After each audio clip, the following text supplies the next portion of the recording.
There is a moment in a woman's life when the world becomes too loud for her to hear herself, when every role she has carried begins to feel like a costume she can no longer wear, when the smile she has performed for years starts trembling at the edges because her face remembers a truth.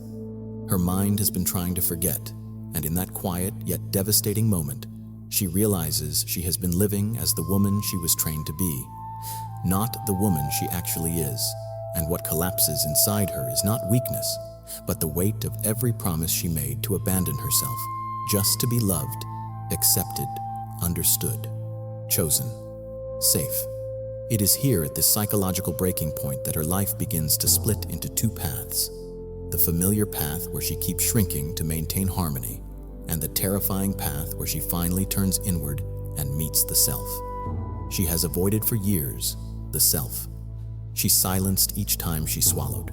Her anger softened her boundaries, dismissed her intuition, apologized for her emotions, or stayed in places her soul had already left. And as she stands between these two paths, she discovers a truth. Jung spent a lifetime describing, "A woman does not awaken when she becomes stronger for others. She awakens when she becomes honest with herself, when she stops running from the shadow she carries, when she admits that her exhaustion is not from giving too much, but from betraying herself too often. When she recognizes that the anxiety she calls a flaw is actually a signal that the longing she calls weakness is really memory, and that the patterns she calls fate are simply unhealed fragments of her inner world, replaying themselves until she is ready to see them." And this is the story of a woman who finally chooses to see. It does not begin with triumph. It begins with unraveling with the moment she realizes she has spent so much of her life trying to be good, that she has forgotten how to be whole. With the moment she understands that the voice inside her that whispers there must be more is not ingratitude but a call home. With the moment she feels her past tug at her like a small child begging to be acknowledged, and she discovers that the real wound is not that others hurt her, but that she kept hurting herself to keep them close. And so this story begins not with strength but with surrender, not with clarity but with trembling, not with confidence but with grief. Grief for the years she lost trying to earn love that required her disappearance, grief for the parts of her that never received permission to exist, grief for the girl she once was before she learned to dim her own instinct, and grief for every version of herself that had to fragment so she could survive. But grief is not the end of her story, it is the doorway. Because only when a woman finally stops performing who she should be can she begin the sacred work of becoming who she truly is. And this journey through shadow, emotional memory attachments, boundaries, and integration is not about becoming a different woman, but about returning to the woman her past never allowed her to be. And so before we enter the chapters of her transformation, let us begin where all great inner journeys begin, with the moment she hears the truth that undoes her entire life. The truth is this: you didn't lose yourself in a relationship. You lost yourself the moment you learned that love required abandoning who you were. And every choice you have made since then, every silence, every overgiving, every apology you didn't owe, every intuition you doubted, every truth you swallowed, has been an echo of that original moment. But today, for the first time, you will understand why your mind kept forgetting what your body remembered, why your heart kept choosing what hurt it, why your boundaries felt dangerous, why your voice felt small, and why the woman you were meant to be has been waiting behind the woman you were told to become. This is not a motivational journey. This is an archaeological one, a descent into the layers beneath your persona, into the fragments you left behind, into the emotional memories that keep repeating as fate, into the shadow that has been trying to guide you through discomfort, into the intuition you call anxiety, into the boundaries you fear will cost you love, and into the self. The psychological center Jung described as the home you have been searching for in everyone else. You will not rise by doing more. You will rise by returning inward piece by piece, truth by truth, breath by breath, until you meet the version of yourself who has waited in the dark for years, the version who never needed permission to exist. That woman, the integrated, unfragmented, sovereign woman, is the one you are about to meet. The moment she realizes the life she built isn't hers. There comes a moment in a woman's inner life when the shape of her existence begins to feel foreign, when the routines she once moved through with ease start to feel like someone else's choreography, when the expectations she carries no longer feel like responsibilities but like weights pressing against the edges of her soul. And she notices it, not through dramatic collapse, but through subtle fractures. the sigh she exhales before answering a message. She doesn't want to answer the tension in her shoulders when she says yes while her body says no. The way she adjusts her tone to make others comfortable, even when it makes her disappear, the way she edits herself mid-sentence, because she has learned somewhere in her history that her truth is too heavy for the world to hold. And in these small, almost invisible ruptures, she encounters a quiet devastation.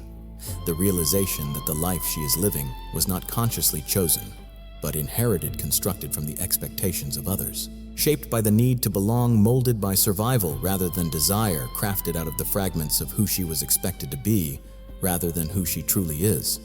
This realization is not loud. It feels like a whisper brushing across her awareness, unsettling in its softness, as though a curtain has been pulled back to reveal a landscape she did not know she was walking through.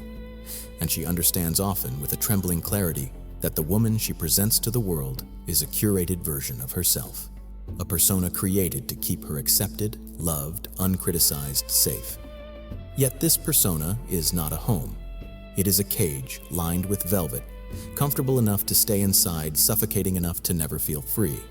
And in this dawning awareness, something ancient within her begins to stir.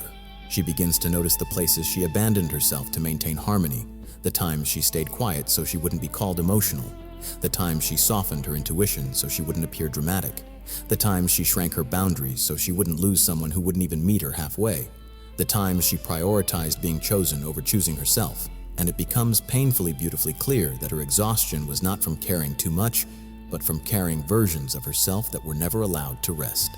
This moment, this internal unveiling, is the threshold Jung spoke of, the moment the conscious mind can no longer uphold the illusion the unconscious has outgrown, and she feels it as a subtle but undeniable tension between who she has become and who she was meant to be. The tension is not a flaw, it is the sign she is waking up. She begins to question everything she once accepted. Why do I always feel responsible for everyone's emotions? Why do I apologize for things that aren't mine? Why do I chase love that makes me small? Why does silence feel safer than truth? Why do I stay calm while my soul is screaming? Why do I feel more at home in longing than in receiving? These questions do not break her. They break the illusion that kept her asleep. And as she sits in this emotional threshold, she discovers that the greatest grief is not losing a relationship, missing an opportunity, or failing a dream.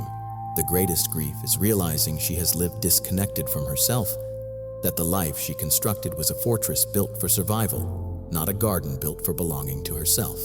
But grief is the beginning of awakening, because a woman who grieves who she could have been is a woman who is already becoming someone new. In the cinematic space of her mind, she stands in a long hallway filled with doors, each door representing a version of her she has performed for the world. The good girl, the strong one, the healer, the peacemaker, the overthinker, the emotionally mature one, the one who never needs anything, the woman who is always fine. And as she walks past these doors, she feels a haunting truth: she has become fluent in roles but silent in self. The persona she built to protect her has become the persona that hides her.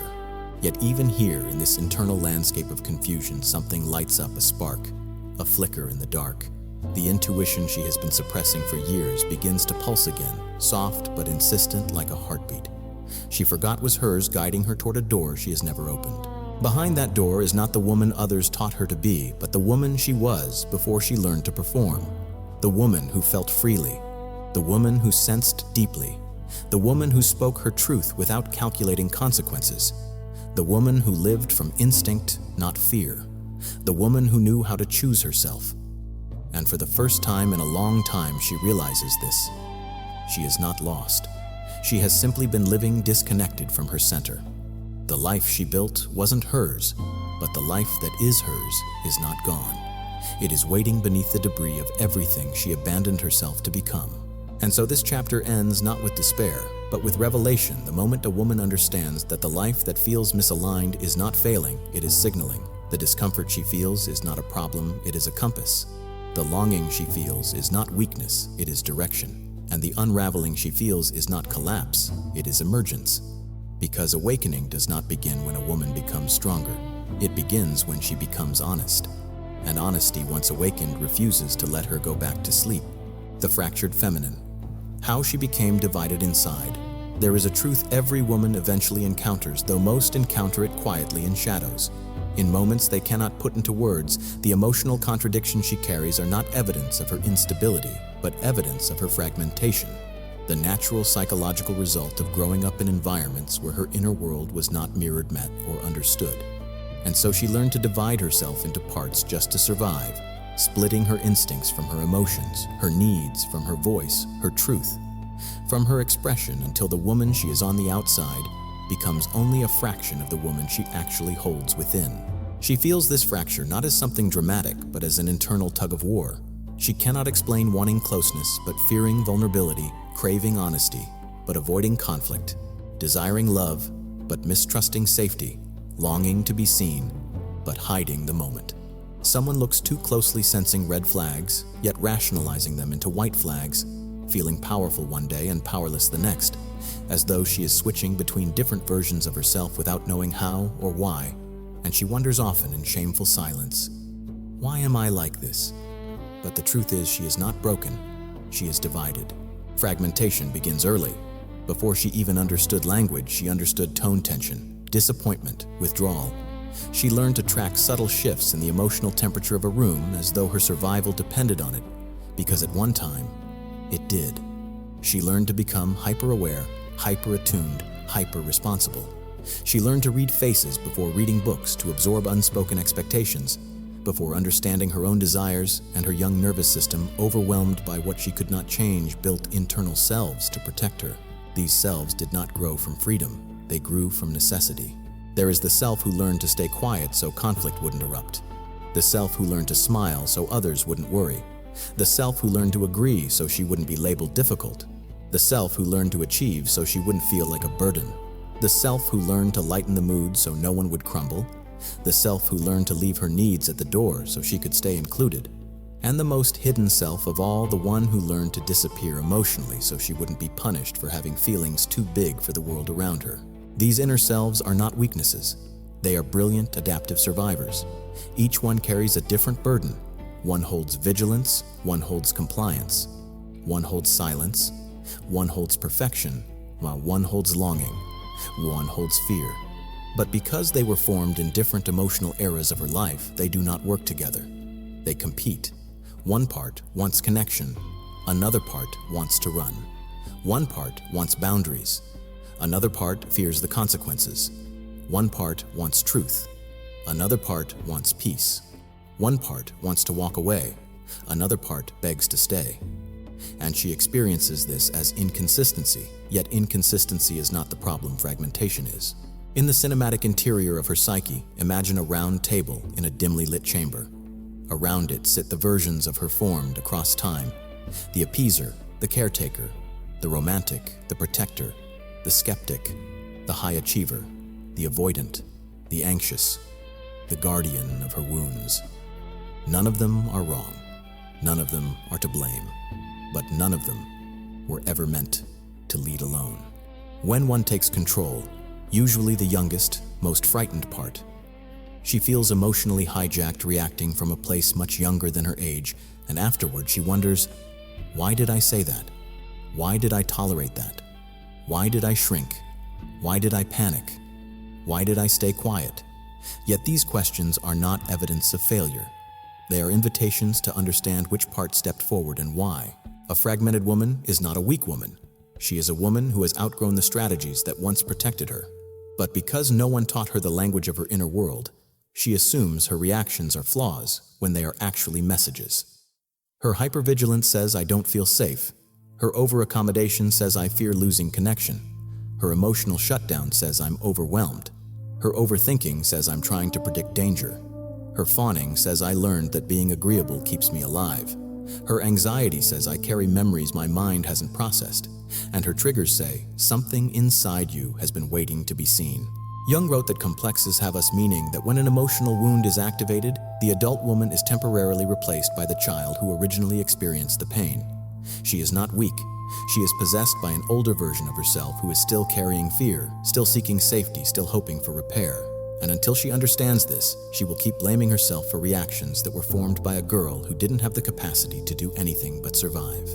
But there is something miraculous hidden in fragmentation, each part of her. Even the ones she hates, even the ones she judges, even the ones she suppresses carries a piece of her original self. Her vigilance holds her intuition. Her anger holds her boundaries. Her longing holds her capacity for deep love. Her sadness holds her sensitivity. Her fear holds her memory. Her overthinking holds her intelligence. Her silence holds her truth. None of these parts are wrong. They are wounded. None of them are enemies. They are exiles waiting to come home. And this chapter reveals the most painful and liberating truth. A woman does not heal by killing her old selves. She heals by calling them back. She becomes whole, not by choosing one version of herself, but by letting all versions speak. She becomes integrated, not by silencing the frightened parts, but by giving them a place at the table. Because the fractured feminine is not the end of her story, it is the map of where she must begin. Emotional memory. Her body remembers what her mind forgot. There is a moment in every woman's healing when she discovers that the emotions she thought were irrational, dramatic, or excessive were never random at all. They were memories stored not in her mind, but in her body, waiting for the day she would be strong enough to feel what she once had to suppress to survive. And this realization changes everything because she begins to understand that her reactions are not about the present, but echoes of the past vibrating through her nervous system like aftershocks of an old earthquake. She never had the tools to process, and so she spends years thinking she is too sensitive, when in truth her sensitivity is a record of every moment she wasn't met.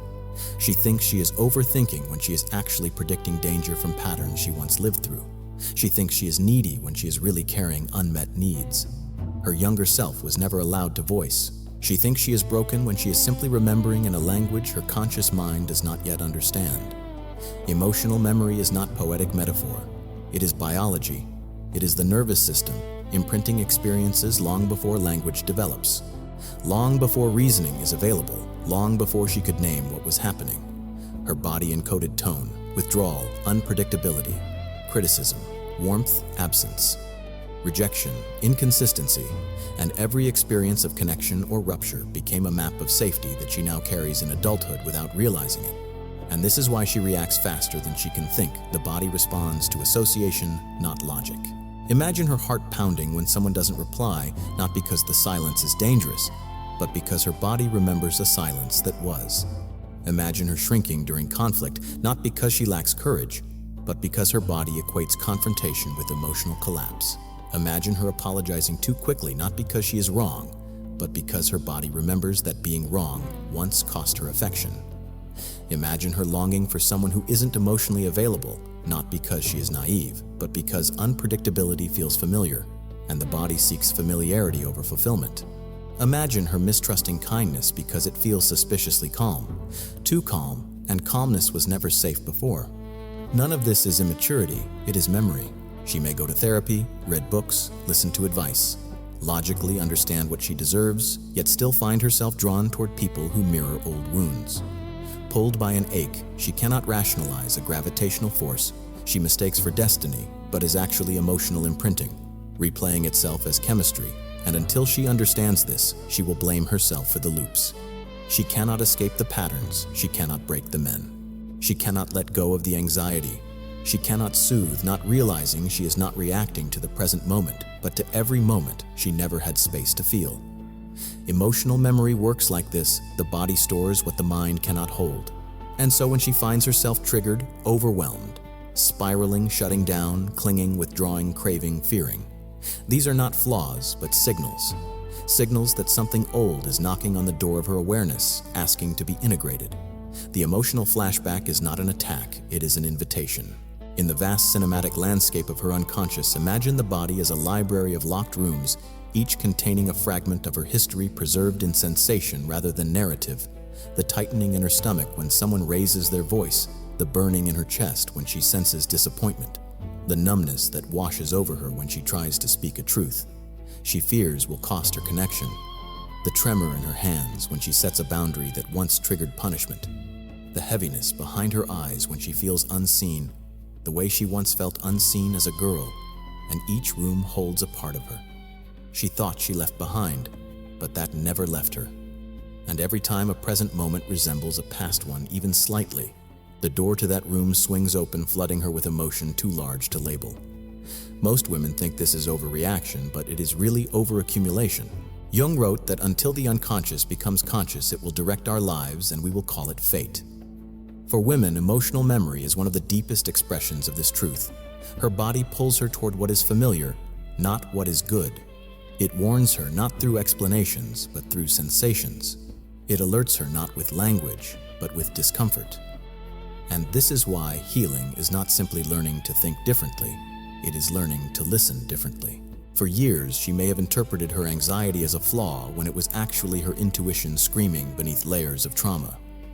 She may have interpreted her numbness as not caring when it was actually her nervous system protecting her from overwhelm. She may have interpreted her longing as love when it was really her wounded inner child searching for the attunement she never received. She may have interpreted her overgiving as generosity when it was really her fear of being abandoned. She may have interpreted her heartbreak as weakness when it was actually her body begging to release what she carried alone for too long. And then one day, the day emotional memory becomes conscious, she begins to see differently. A pause opens between sensation and reaction. A breath appears where panic once lived.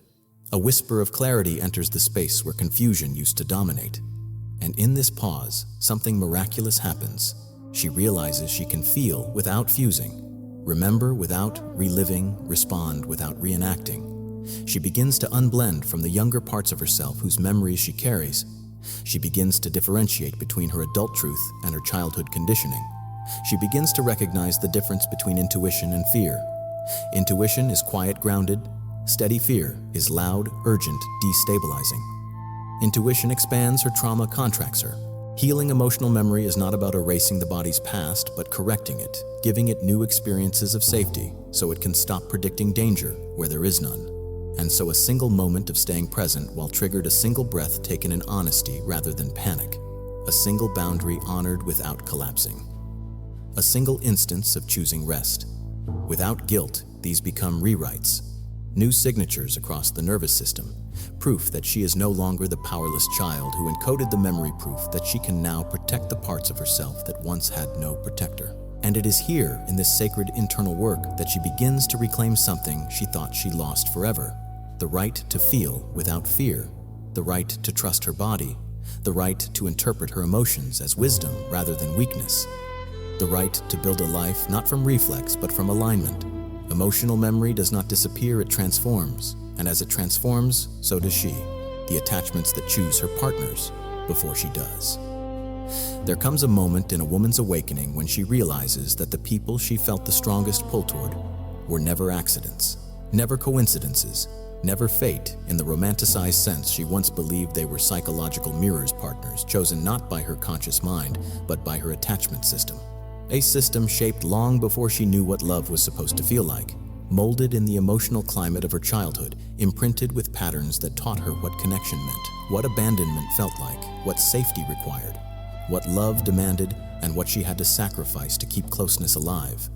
And when she finally understands this, something shatters inside her, not her hope for love, but the illusion that her choices were ever fully hers. Until now. She begins to see the pattern clearly, almost painfully. The partners who were unpredictable, inconsistent, emotionally distant, hot and cold, intoxicating yet unavailable. These were not simply her type. They were familiar. And the nervous system seeks familiarity, even when familiarity hurts, even when it destabilizes her, even when it breaks her, because the body confuses familiarity with safety. And so the man who ignores her activates the same emotional template as a parent who is unreachable. The man who loves inconsistently activates the template of affection she had to earn. The man who withdraws during conflict activates the memory of love that disappeared when she needed stability. The man who refuses to choose her activates the part of her that learned she was never allowed to take up space. The man who strings her along activates the belief that she must work harder to be worthy. And suddenly, the intensity she mistook for chemistry, destiny, or connection reveals itself as something far more ancient: trauma, calling to trauma. This is the most difficult truth for a woman to accept. She did not fall for him. She recognized him. She recognized the wound he matched. She recognized the imbalance she was trained to tolerate. She recognized the uncertainty she learned to regulate around. She recognized the emotional starvation she grew accustomed to. She recognized the pattern she once survived and unconsciously believed she must survive again. And because her body remembers what consistency never taught her, she feels bored with healthy partners, uninterested in men who show up fully suspicious of stable love, restless in peaceful connection, not because she is damaged, but because stability is unfamiliar, and unfamiliarity feels dangerous to a nervous system shaped by emotional unpredictability. In the dim interior of her psyche, imagine a room where two paths glow, one shimmering with peace, reciprocity, attunement, clarity, availability, the other flickering with intensity, longing, danger, confusion, hope wrapped in fear. And her body, without asking her permission, pulls her toward the flickering one because that path feels like home, not the home she deserved, but the home she survived. This is what Jung meant when he said that until the unconscious becomes conscious, it will direct our lives and we will call it fate. She called it soul connection, but it was nervous system recognition. She called it chemistry, but it was complex activation. She called it love, but it was reenactment. The psyche's attempt to finally win the affection she once lost.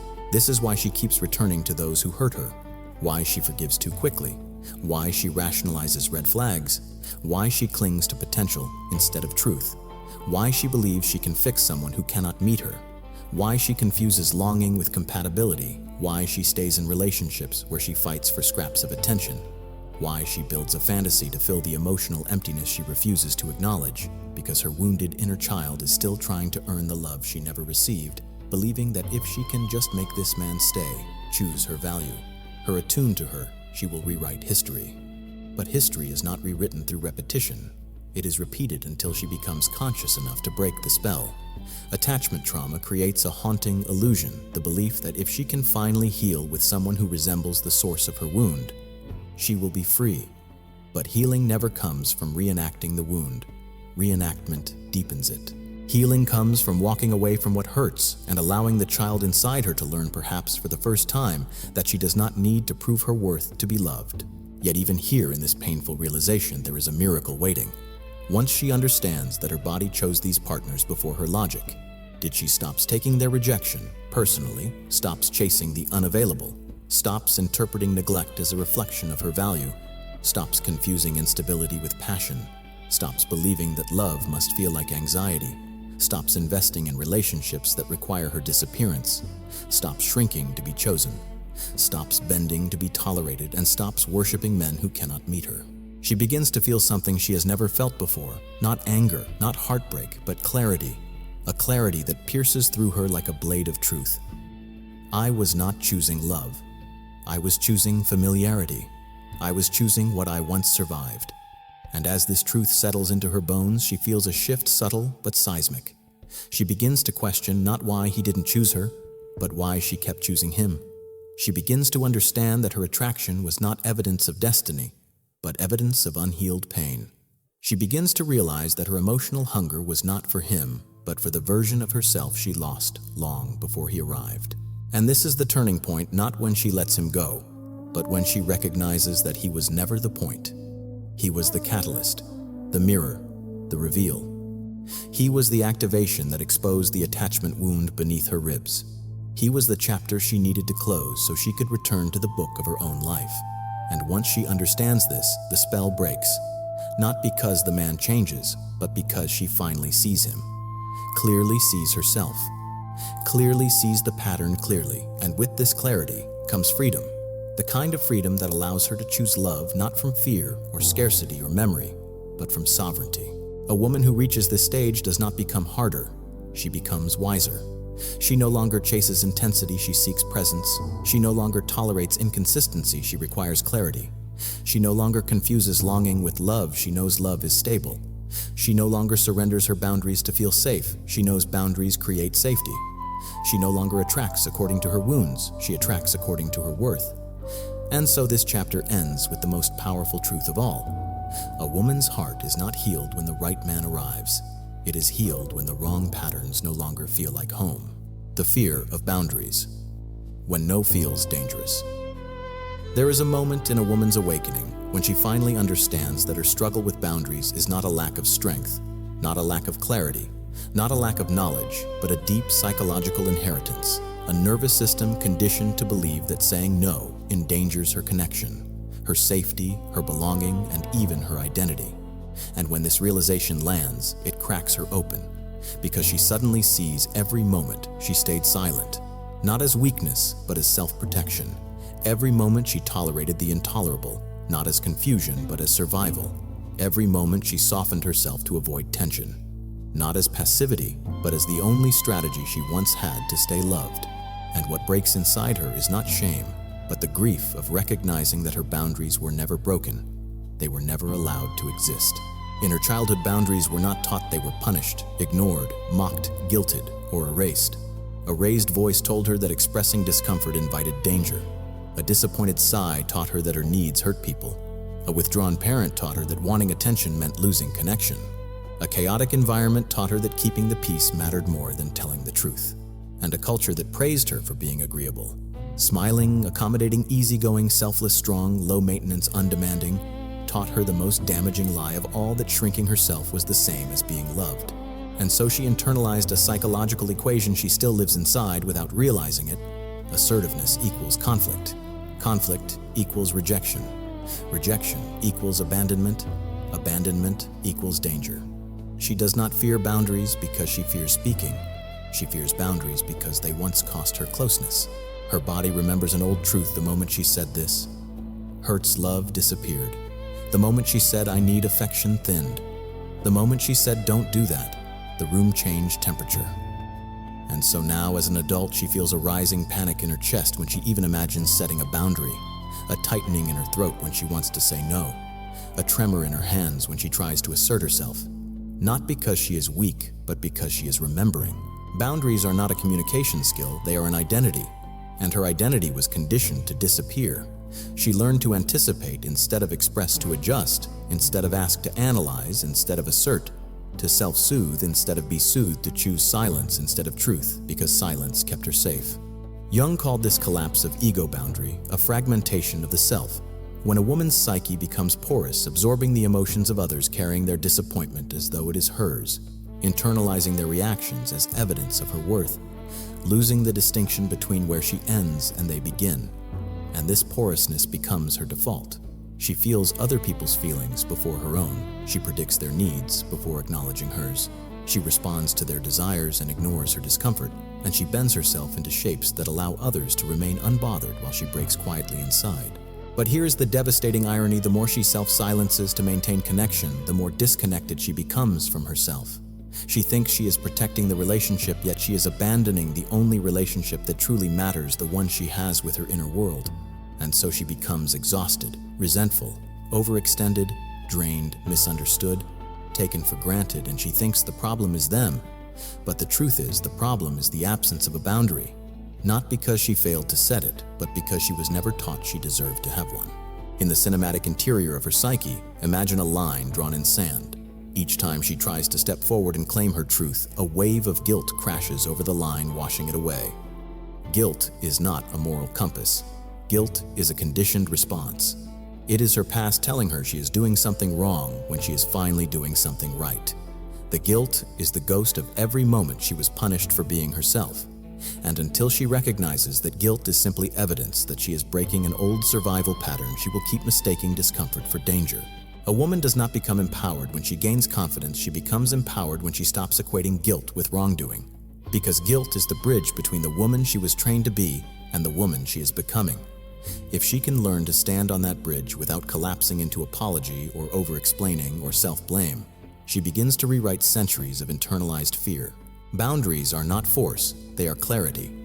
They are not rejection, they are recognition.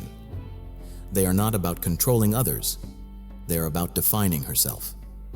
A boundary is simply a declaration that says, this is where I end, and you begin.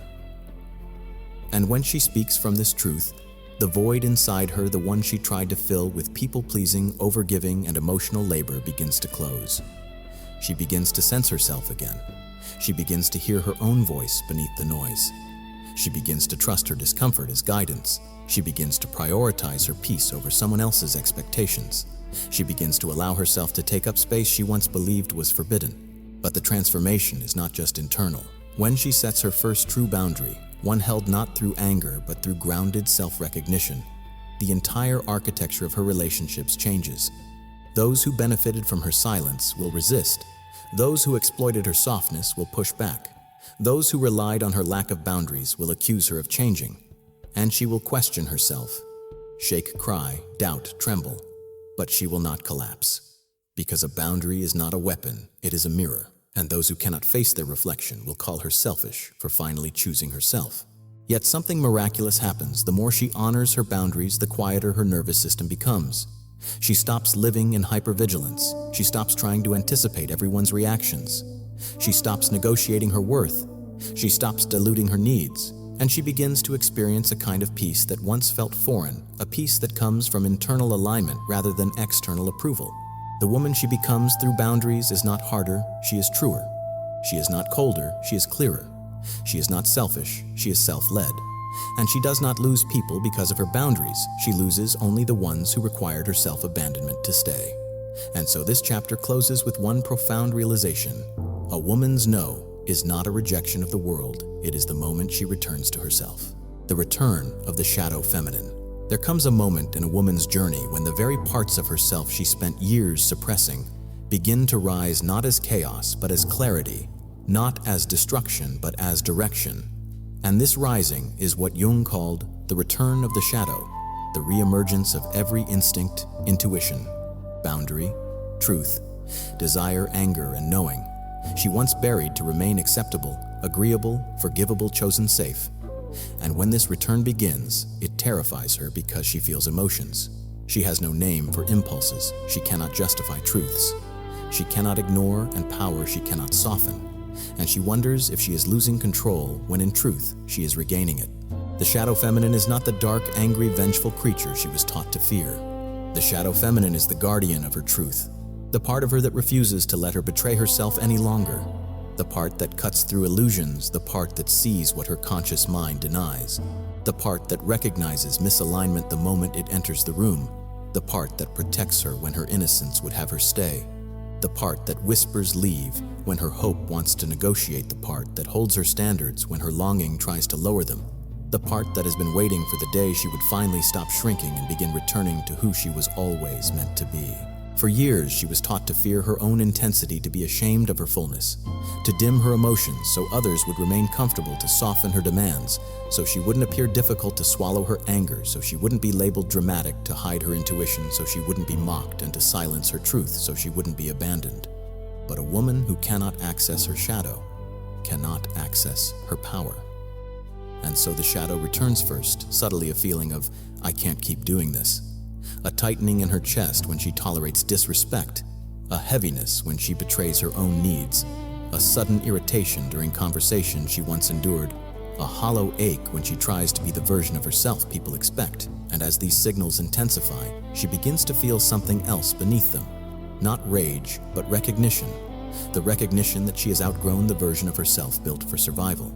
The shadow feminine rises in the places where she was once silenced.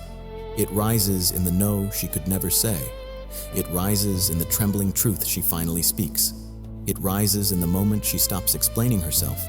It rises in the second she recognizes manipulation for what it is. It rises when she stops begging for reciprocity. It rises when she stops justifying inconsistency. It rises when she starts listening to the discomfort she once dismissed. And it rises most fiercely in the moment she refuses to shrink to be loved. Her anger, which she spent years suppressing, reveals itself not as danger, but as boundary. Her sadness, which she once treated as weakness, reveals itself as memory. Her longing, which she once considered flawed, reveals itself as direction. Her intuition, which she once doubted, reveals itself as truth. Her fear, which she once judged, reveals itself as protection. And her silence, which she once believed was strength, reveals itself as abandonment of herself. And then something extraordinary happens, a moment of internal alignment so profound it feels like a cinematic shift. She realizes she no longer wants to be chosen by people who require her to be small. She no longer wants love that costs her her voice. She no longer wants peace that demands her self-silencing. She no longer wants connections built on her compliance. She no longer wants relationships where she must apologize for having needs, emotions, or depth. And for the first time in her life, she chooses herself not as compensation, not as rebellion, not as performance, but as truth. The The return of the shadow feminine is not the beginning of destruction, but the end of deception. It is the end of performing, the end of pretending, the end of carrying relationships alone, the end of overfunctioning, the end of tolerating crumbs, the end of betraying her intuition, the end of abandoning her needs, the end of disappearing to maintain connection. When a woman integrates her shadow, she does not become harsh, she becomes whole. She does not become cold, she becomes clear. She does not become intimidating, she becomes embodied. Her presence changes because she no longer needs permission to exist. And this chapter closes with a truth she feels not in her mind, but in her bones. The energy she feared within herself was never dangerous. The only danger was a life lived without it. Integration. The woman her past never allowed her to be. Integration is not the moment a woman becomes perfect. It is the moment she becomes real, when the fractured pieces of her inner world finally stop competing and start communicating, when the wounded child, the vigilant protector, the softened pleaser, the shadowed instinct, the silenced intuitions, and the rising truth gather around the internal table, and for the first time, trust the woman she is now to lead. Integration is not the absence of fear, but the presence of self-trust, the deep-grounded knowing that she can feel her emotions without drowning in them, face conflict without losing herself, love without abandoning her truth, walk away without collapsing, and be alone without feeling empty, but feeling. A woman who has integrated her inner world no longer navigates relationships through longing or fear. She navigates through clarity. She no longer attaches based on familiarity, she chooses based on alignment. She no longer confuses chaos with chemistry. She recognizes that true intimacy feels like steadiness, not like survival. She no longer allows guilt to control her boundaries. She understands guilt as the residue of old conditioning. She no longer accepts emotional crumbs. She expects reciprocity. She no longer tolerates half-love. She opens only to those who can meet her fully. And she no longer seeks permission to exist. She walks in the authority of her truth. In the cinematic landscape of her psyche, imagine a scene. She is standing in a vast open field at sunrise, the light touching every part of her that once lived in shadow. And behind her are the versions of herself she once abandoned, not as ghosts, but as companions. The child who once felt invisible, the teenager who once felt too much, the young woman who tolerated too little, the woman who loved with more hope than boundaries. And together they walk forward not as fragments, but as one unified self. This is what Jung meant by individuation, not becoming someone new, but becoming the truth she buried beneath adaptation. She no longer questions her worth because her worth is no longer conditional. She no longer negotiates her intuition because her intuition is no longer competing with fear. She no longer apologizes for taking up space because she understands space was always hers. She no longer loses herself in love because she brings her whole self into connection. And she no longer fears the life she desires because she finally feels worthy of it. Integration does not remove her past, it repositions it. Her wounds become wisdom, her patterns become clarity, her triggers become teachers, her boundaries become identity, her intuition becomes leadership, her shadow becomes her anchor, and herself, the deep inner home she spent years searching for, becomes the quiet, unwavering center of her life. A woman who reaches integration is not louder, not harder, not untouchable. She is simply unshakable. She is guided from within. She knows what she feels. She knows what she needs. She knows what she will allow. She knows what she will never entertain again. And she knows that the life she is stepping into is one she will not abandon herself to keep. And so this journey ends where it always should have begun, with a woman who has finally returned to herself. Not a version shaped by fear or longing or fantasy or survival, but the woman her past never allowed her to be, and her present finally invites her to become. She does not rise because the world finally sees her. She rises because she finally sees herself. You did not come here to become someone new. You came here to remember the woman you were before the world taught you to forget her. And now that you have met her, nothing in your life will ever be the same.